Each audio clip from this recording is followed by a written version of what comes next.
Today I would like to speak about how to safely walk the path of spiritual Kundalini awakening. First of all, it's important to remember that everything that we experience is the emanation of us, is the emanation of our being. So if we're unhappy about our circumstances, external situations, we have to look within. The only way to understand the essence of our existence, of life, of evolution, is to turn within and to be focused within. Focused within means being fully in the body, cultivating that higher awareness, that higher frequency in the body, and thus cultivating the body, thus healing the body, thus transforming the body.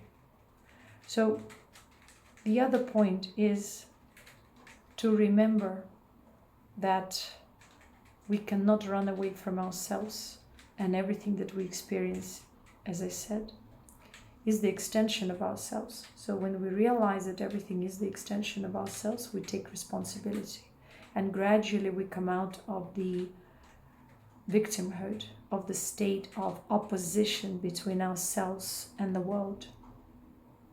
And when we come out of this state of opposition, we realize and experience deep peace and contentment. We understand that those elements of our projected reality that take us out of that contentment, or our own inner opposite currents, have to be worked out. So when the person realizes that, they become naturally grateful to this opportunity and also naturally humble. And this gratitude and humility takes them through whatever circumstances, challenges, and tribulations. Such beings are called mature beings because they're not looking for escapism or escaping paradigms. They are not looking for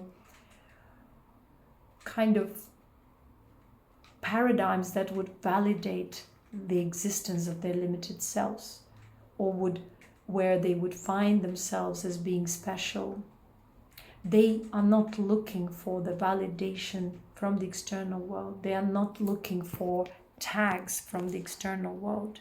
They are not looking for becoming anything in the external world, because they have enough maturity to realize the transitory and illusionary nature of each and every aspect of reality that comes and goes, including challenges, including positive circumstances.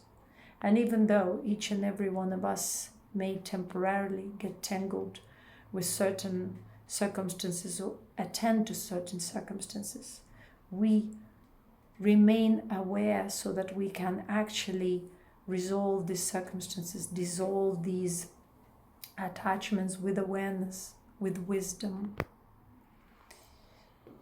and at the same time return to the frequency of love and gratitude. This love is not the emotional love. It's the state of connection with a higher frequency which allows us to walk the path of spiritual awakening. It's the state of gratitude. It's the state of deep trust through which all the circumstances dissolve. The reasons are realized and the circumstances dissolved. In this way we evolve.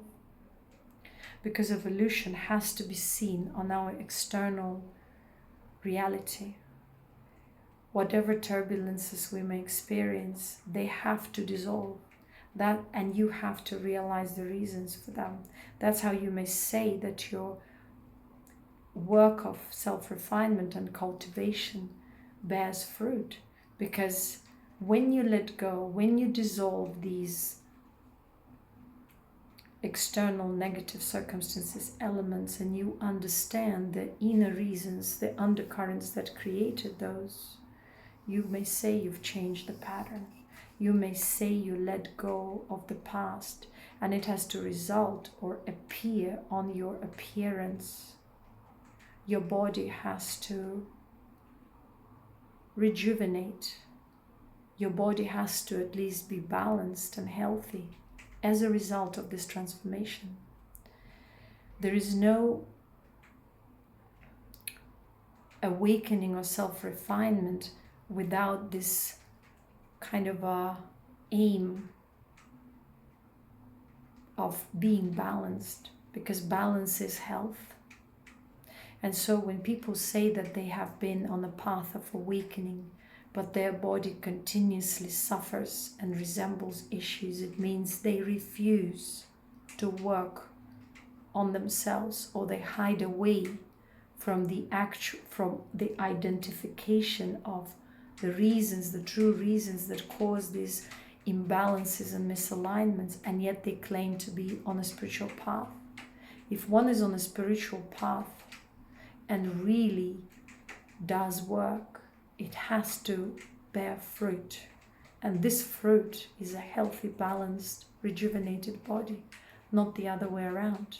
So if something is not going this way, it means something is not done correctly, or the process is misunderstood.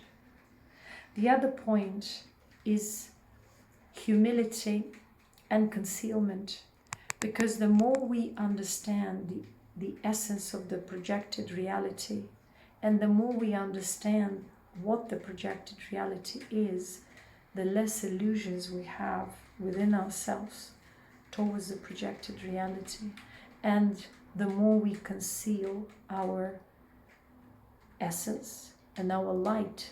So we choose wisely how we spend our energy, how we relate to the world, how we connect to different separate elements of this world, and how we disconnect or let go or dissolve unnecessary connections, so that our energy consciousness is preserved and we live through this awareness.